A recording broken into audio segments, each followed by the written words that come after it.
The U.S. President Donald Trump has called for a naval coalition with other nations to help secure Strait of Hormuz. While Trump claimed that many countries will dispatch warships to keep the Strait of Hormuz open, however, he did not offer details on which countries are on board. Oil prices have surged 40% as Iran has choked off the vital Strait of Hormuz and attacked Gulf energy facilities after earlier vowing that the U.S. Navy would very soon begin escorting tankers through the Strait of Hormuz. Trump called for reinforcement on Saturday.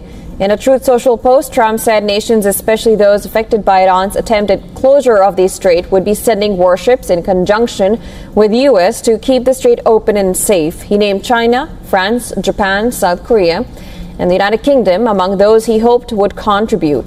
Later, while talking to NBC News, U.S. President said several countries have committed to helping secure the strait but declined to name any of them. He added, and I'm quoting, "They have not only committed, but they think it's a great idea." While Trump also said that U.S. may carry out more strikes on Iran's Karg Island oil export hub. Trump said that the recent U.S. strikes had totally demolished most of Karg Island, but added, and I'm quoting again, "We may hit a few more times just for fun." The Karg Island is the export terminal for 90% of Iran's oil shipments. He also claimed that Iran appears ready to make a deal to end the conflict, but the terms are not good enough yet. Trump refused to answer a question on the terms of a potential deal, but he agreed that a commitment from Iran to completely abandon any nuclear ambition would be part of it.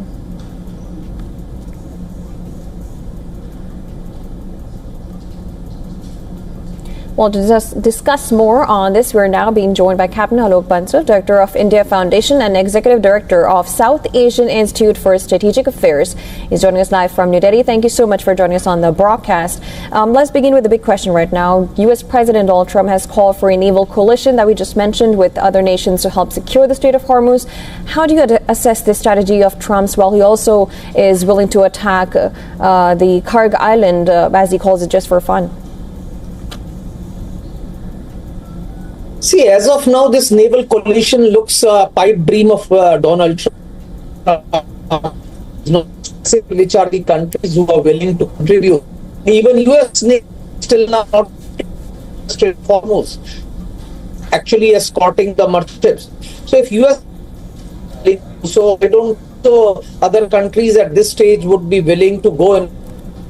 India and China already have certain exemptions from the Iranians, and I think their cargoes are, some of them at least, are transiting through Strait of Hormuz. The Iranians have very clearly made an exemption for Chinese. So the countries which are willing to contribute naval power is, at this point, seems extremely limited. As far as attacks on Karg Island are concerned, the US has still not targeted the export hub, because if they do so, the oil prices will again shoot through the roof, because as of now Iranian oil is transiting from Strait of Hormuz and is providing certain succor to the rising prices. So to my mind, I think most of Trump's statements appear to be a bluster rather than based on reality. I'm really doubtful if Iranians have agreed for a deal. Iranians would be wanting a deal, but a respectable deal. So I think unconditional, to my mind, seems a far-fetched option at this juncture.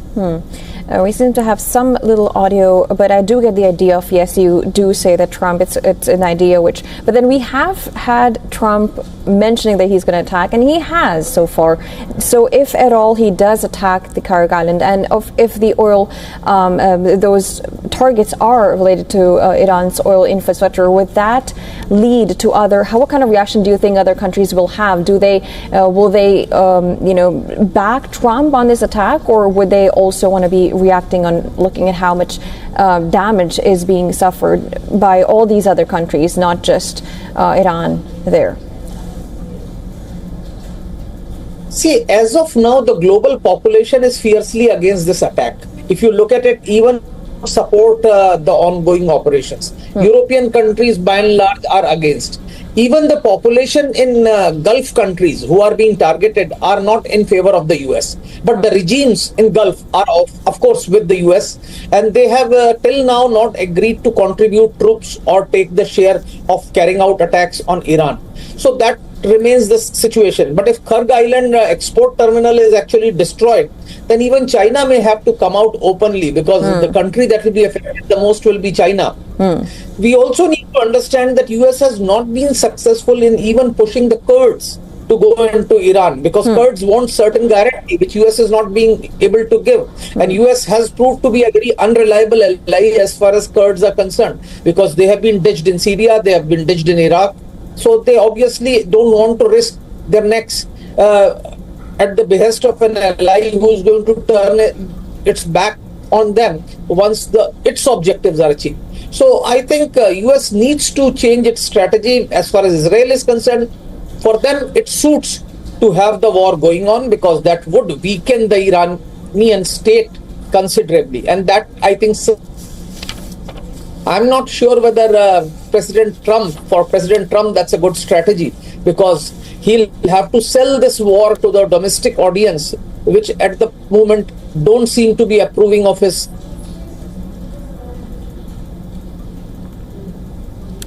We seem to be having some little technical issues right there on the audio, but yes, of course, we get the idea of how this Kharg Island plays such an important role, considering the fact that it's not just the West Asian countries, it's also China who has been importing oil from that place. All right, all the as you mentioned, Dr. Banso, that of course the objectives, as Trump had also mentioned, is very different. He did say, the statement came out yesterday, of course, Trump saying that the objectives might be different for U.S. and Israel. Would that in anyhow impact the operation that is going on right now against Iran? See, I don't know how Trump is thinking, because his statements are so inconsistent, and I don't think so his advisors are in a position to advise him, because most of his major advisors are quiet. You haven't heard any statement from Vice President. You haven't heard anything from people like Tulsi Gabbard.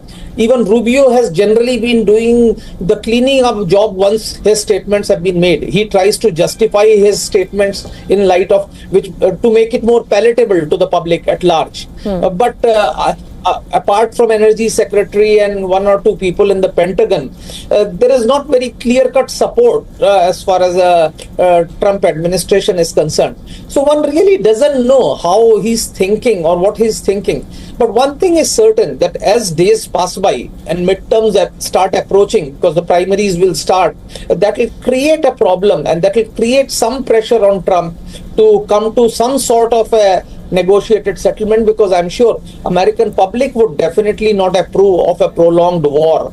And as of now, despite his statements, I don't think so US is prepared to put boots on ground, except in some isolated areas like Kharg Island, etc. It may be feasible for US to put boots on ground, because that terminal they could probably control easily, because it's a small island. But onto the mainland Iran, I don't think so that US despite its statement, is planning to put boots on ground.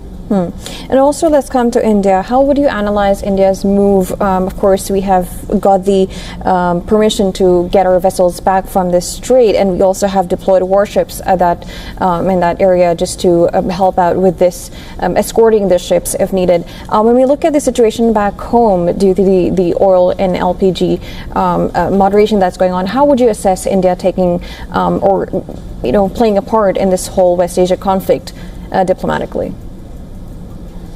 See, firstly, India is one of the few countries that could mediate, actually, that could credibly mediate, because we have good relations with both United States and Iran, and we are in communication with them. And at the moment, of course, for government of India, it's very important that its shipments from Persian Gulf continue to Indian ports unhindered. But at the same time, we need to understand that most of the production facilities are shutting down. Because Iraqi oil production, they had no storage, they have shut down.